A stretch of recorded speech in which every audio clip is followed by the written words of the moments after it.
روزمرہ زندگی میں پیش آنے والے مختلف قسم کے رویوں کے متعلق انسانی نفسیات کیا کہتی ہیں؟ نفسیات کہتی ہیں،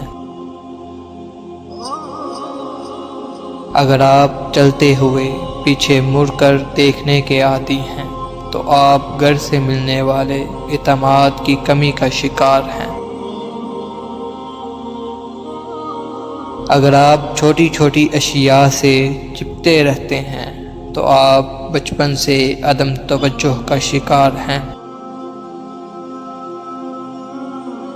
اگر آپ اس کے بارے میں بات کرتے ہیں جس سے آپ کبھی پیار کرتے تھے تو آپ ابھی بھی اس سے پیار کرتے ہیں۔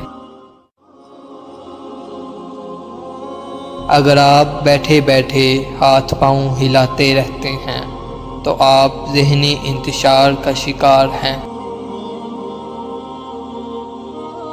اگر آپ سیدھی لائن میں بآسانی نہیں چل سکتے تو یقین کیجئے آپ طلسماتی خرابی کا شکار ہیں۔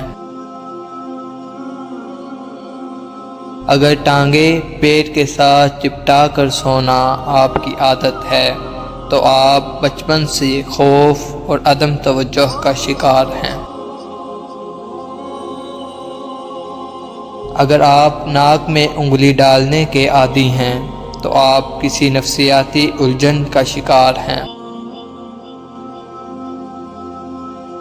اگر آپ کا بچہ افق یا آسمان پر نظریں جمائے رکھتا ہے تو یقین کیجئے وہ روحانی دماغ اور گہری سوچ کا مالک ہے۔ اگر آپ زیادہ دیر تک سوتے رہتے ہیں تو آپ اعصابی کمزوری میں مبتلا ہو سکتے ہیں۔ جو لوگ بہترین مشورہ دیتے ہیں وہ عام طور پر سب سے زیادہ مسائل کا شکار ہوتے ہیں۔ جو لوگ عام طور پر اچھے ہوتے ہیں وہ اندر سے اتنے ہی زخمی ہوتے ہیں۔ جو لوگ دیر تک جاگتے ہیں وہ زیادہ تخلیقی ذہن اور زندگی کے فیصلے میں بہتر ہوتے ہیں۔ جو لوگ اپنے کام کے دوران دوسروں کی مداخلت برداشت نہیں کرتے وہ زیادہ اچھے ورکر ثابت ہوتے ہیں۔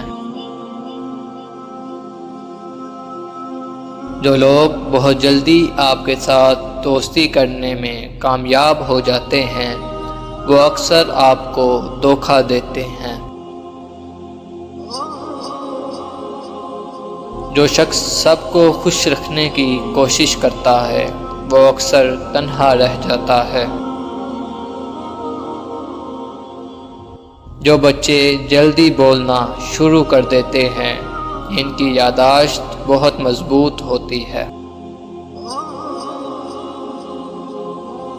جب آپ مسکراتے ہیں تو آپ کی توانائی کئی گنا زیادہ بڑھ جاتی ہے۔ رونے والے لوگ اکثر نہ رونے والے سے زیادہ مضبوط ہوتے ہیں۔ رات کو نیند نہ آنے کا مطلب ہے کہ آپ کسی کے خواب میں جاگ رہے ہیں۔ زیادہ دیر تک تنہا رہنا اتنا ہی برا ہے جتنا ایک دن میں زیادہ نشہ کرنا۔